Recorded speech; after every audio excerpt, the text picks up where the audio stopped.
Senja merayap perlahan di stasiun Gambir, mewarnai langit dengan gradasi jingga dan ungu yang melankolis. Arya duduk di bangku peron, jemarinya sibuk mengetuk-ngetuk layar ponsel, namun pandangannya seringkali melayang, menyapu keramaian yang lalu lalang. Tas ranselnya yang usang tergeletak di samping, menjadi saksi bisu perjalanan panjang yang baru saja ia selesaikan dari sebuah proyek di luar kota. Kelelahan jelas terpancar di wajahnya, namun ada gurat kegelisahan yang tak bisa ia sembunyikan.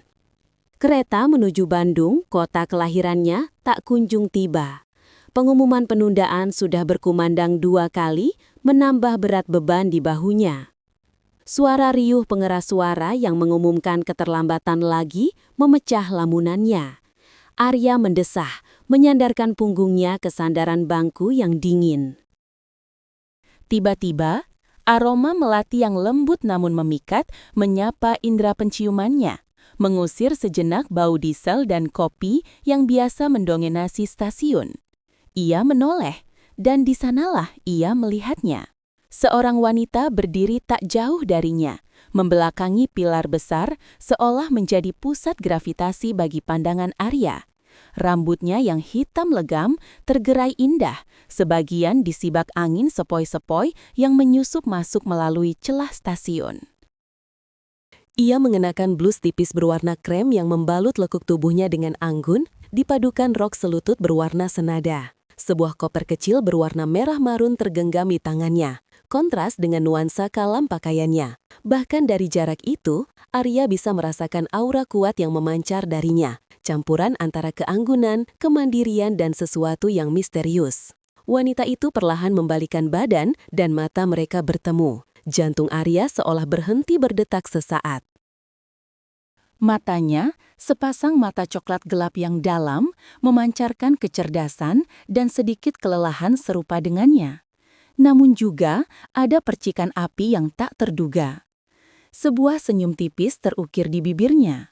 Bukan senyum sapaan, melainkan senyum yang seolah berbagi rasa lelah dan frustrasi akan keterlambatan kereta. Arya merasa pipinya sedikit menghangat. Ia membalas senyum itu dengan canggung, lalu cepat-cepat mengalihkan pandangan, berpura-pura memeriksa ponselnya lagi, meskipun pikirannya sepenuhnya terpaku pada wanita itu. Beberapa menit berlalu dalam keheningan yang canggung, namun penuh ketegangan. Arya sesekali mencuri pandang, mendapati wanita itu juga sesekali melirik ke arahnya. Ada semacam komunikasi tanpa kata yang terjalin di antara mereka, sebuah pengakuan akan keberadaan satu sama lain di tengah hiruk-pikuk stasiun. Hingga akhirnya, pengumuman ketiga tentang keterlambatan kereta ke Bandung kembali terdengar, kali ini dengan nada yang sedikit lebih pesimis. Wanita itu mendesah pelan, suara desahannya begitu lembut, namun cukup terdengar oleh Arya. "Sepertinya Bandung sedang tidak ingin kita kunjungi malam ini," ujar wanita itu, suaranya renyah dan merdu, memecah keheningan. Ia melangkah mendekat, berdiri sekitar 1 meter dari Arya. Arya tersentak, namun segera menguasai diri. "Ya, sepertinya begitu." "Ini sudah yang ketiga kalinya." Wanita itu tersenyum lagi, kali ini lebih lepas. "Saya, Luna. Anda juga menuju Bandung?" Ia mengulurkan tangannya yang lentik. "Arya, iya, saya juga. Senang bertemu dengan Anda, Luna." Arya merayu tangan Luna, sentuhan kulit mereka terasa seperti percikan listrik yang halus. Tangannya terasa lembut dan hangat, dan Arya merasakan gelombang aneh menjalar ke seluruh tubuhnya. Mereka berpegangan tangan lebih lama dari yang seharusnya, dan ketika akhirnya melepaskan, ada semacam jejak kehangatan yang tertinggal di telapak tangan Arya. "Jadi, Arya, apa rencana Anda menghadapi situasi ini? Menunggu sampai pagi atau mencari alternatif lain?" Luna bertanya, matanya menatap Arya dengan penuh rasa ingin tahu. "Jujur saja, saya belum memikirkannya. Saya baru saja kembali dari proyek di luar kota, jadi kepala saya sedikit pusing." Mungkin mencari penginapan terdekat, lalu mencoba lagi besok pagi, jawab Arya, merasa lebih nyaman berbicara dengan Luna. Ide yang masuk akal. Saya sendiri ada janji penting besok pagi di Bandung. Kalau sampai tidak datang bisa gawat. Luna mengerutkan kening, ekspresi kekhawatiran melintas di wajahnya yang cantik. Saya tidak bisa menunggu sampai pagi. Mungkin saya harus mencari bus atau travel. Di jam segini, bus dan travel mungkin sudah jarang atau penuh. Arya berkomentar, mencoba membantu Luna berpikir. Tapi kalau memang mendesak, mungkin ada taksi atau mobil sewaan yang bisa mengantar Anda. Mereka terus berbincang, membahas berbagai kemungkinan dan frustrasi akan keterlambatan kereta. Luna ternyata seorang arsitek landscape, sedang dalam perjalanan untuk presentasi proyek besar di Bandung. Arya sendiri seorang insinyur sipil, baru saja menyelesaikan pengawasan proyek pembangunan jembatan di Jawa Tengah. Ada banyak kesamaan dalam pekerjaan mereka, dan percakapan mengalir begitu saja, dari tantangan pekerjaan hingga kecintaan pada alam dan seni. Luna memiliki selera humor yang cerdas, dan Arya mendapati dirinya sering tertawa lepas, sesuatu yang jarang ia lakukan di tengah kesibukan kerjanya. Semakin lama mereka berbicara, semakin Arya merasa tertarik pada Luna. Bukan hanya karena kecantikannya, tetapi juga karena otaknya yang cerdas, semangatnya yang berapi-api, dan cara ia menatap dunia dengan mata yang penuh gairah. Ada semacam koneksi yang tak terduga terjalin di antara mereka, sebuah benang tak kasat mata yang menarik mereka semakin dekat. Luna tiba-tiba melihat arlojinya. Sudah hampir jam 9, sepertinya kereta ini memang tidak akan berangkat dalam waktu dekat. Ia menghela napas, saya harus segera menemukan cara ke Bandung. Kalau tidak, bisa-bisa proyek saya batal. Arya merasakan desakan dalam hatinya. Ia tidak ingin melihat Luna pergi begitu saja, menghilang ke dalam malam. Bagaimana kalau kita mencari mobil sewaan bersama? Saya juga perlu ke Bandung, dan biaya akan lebih ringan jika dibagi 2. Luna menatap Arya, matanya berbinar. Itu ide yang bagus, Arya. Saya tidak kepikiran. Terima kasih. Senyumnya begitu tulus, membuat hati Arya menghangat. Duduk bersebelahan di kursi belakang taksi, keheningan sempat menyelimuti mereka. Namun bukan keheningan yang canggung. Justru, ada semacam keintiman yang tumbuh di antara mereka. Sebuah kesadaran akan kedekatan fisik.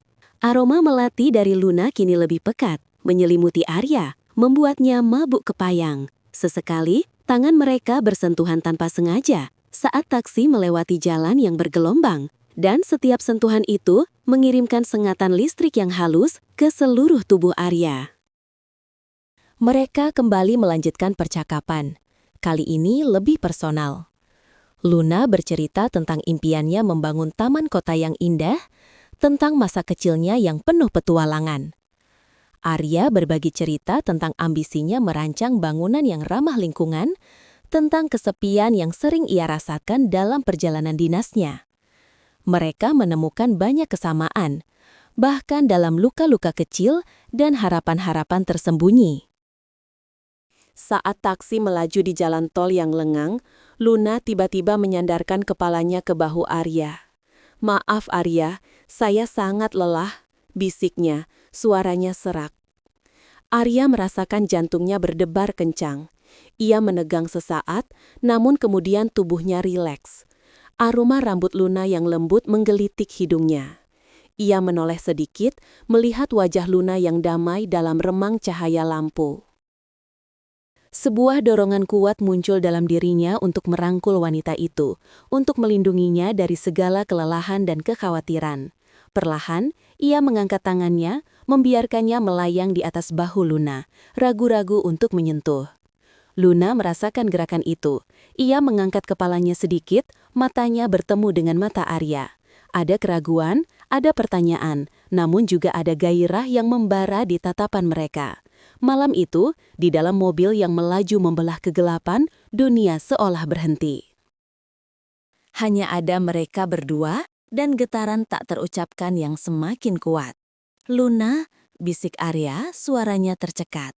Arya, balas Luna, napasnya terasa hangat di pipi Arya. Tanpa kata, Arya perlahan mendekatkan wajahnya. Luna tidak menolak, justru matanya terpejam, bibirnya sedikit terbuka. Detik berikutnya, bibir mereka bertemu. Awalnya lembut, ragu-ragu, seolah saling menjajaki. Namun kemudian, ciuman itu berubah menjadi lebih dalam, lebih intens, dipenuhi kerinduan yang entah dari mana datangnya. Tangan Arya melingkar di pinggang Luna, menariknya mendekat, sementara tangan Luna merayap ke tengkuk Arya, menariknya lebih dalam lagi. Mereka berciuman seolah tak ada hari esok, seolah semua penantian, semua frustrasi, semua kerinduan yang terpendam, tumpah ruah dalam sentuhan bibir itu. Gairah yang membara sejak pandangan pertama di stasiun, kini meledak, memenuhi ruang sempit taksi. Supir taksi melirik dari kaca spion, tersenyum tipis, seolah sudah terbiasa dengan pemandangan seperti ini. Ia mengerti dan membiarkan dua jiwa yang baru saja menemukan satu sama lain itu tenggelam dalam momen mereka. Ketika mereka akhirnya melepaskan ciuman, napas mereka terengah-engah. Mata Luna berkaca-kaca, bibirnya sedikit bengkak dan merah. "Arya?" bisiknya lagi, kali ini dengan nada yang lebih penuh perasaan. "Luna?" balas Arya, suaranya serak. Ia membelai pipi Luna dengan ibu jarinya, merasakan kelembutan kulitnya. Aku tidak menyangka ini akan terjadi." Luna tersenyum, senyum yang paling indah yang pernah Arya lihat. "Aku juga tidak, tapi aku tidak menyesalinya." Ia menyandarkan kepalanya lagi ke bahu Arya, namun kali ini dengan rasa memiliki yang lebih dalam. Tangan Arya kini melingkar erat di pinggang Luna, seolah tak ingin melepaskannya. Sisa perjalanan dihabiskan dalam keheningan yang nyaman, diselingi bisikan-bisikan lembut dan sentuhan-sentuhan penuh makna. Ketika taksi akhirnya memasuki kota Bandung yang sejuk, fajar mulai menyingsing, mewarnai langit timur dengan warna-warna pastel. "Kita sudah sampai di Bandung," ujar supir taksi, memecah keheningan. Luna mengangkat kepalanya, matanya masih tampak mengantuk, namun juga bersinar. "Arya, terima kasih banyak. Kamu menyelamatkan hariku dan mungkin juga proyekku." Arya tersenyum. "Sama-sama, Luna. Kamu juga membuat perjalananku tidak membosankan." Mereka turun di sebuah hotel di pusat kota Bandung, tempat Luna sudah memesan kamar. Saat mereka berdiri di lobi, ada semacam aura keengganan untuk berpisah. Janji penting Luna sudah menanti, namun hati mereka seolah ingin tetap bersama. "Jadi, ini perpisahan?" Luna bertanya, nada suaranya sedikit melankolis. Arya meraih tangan Luna, menggenggamnya erat. "Tidak, Luna, ini bukan perpisahan, ini permulaan." Ia menyerahkan secari kertas yang sudah ia tulis nomor teleponnya. "Hubungi aku setelah presentasimu selesai, aku ingin bertemu lagi." Luna tersenyum lebar, matanya berbinar penuh harap. Ia membalas genggaman tangan Arya dan memberikan nomornya juga. "Aku pasti akan menghubungimu, Arya, pasti." Sebuah pelukan erat, penuh janji dan gairah yang baru saja terbangun, mengakhiri pertemuan mereka di lobi hotel. Ketika Luna berbalik menuju lift, Arya masih berdiri di sana, menatap punggungnya hingga menghilang. Aroma melati masih tercium samar, meninggalkan jejak manis di hati Arya. Pertemuan tak terduga di stasiun yang penuh penundaan itu telah mengubah segalanya. Ia tahu, ini hanyalah awal dari kisah romantis yang menggairahkan, yang bermula dari sebuah sentuhan tak terduga di tengah hiruk-pikuk stasiun, dan berlanjut dalam setiap detak jantung yang kini berirama lebih cepat.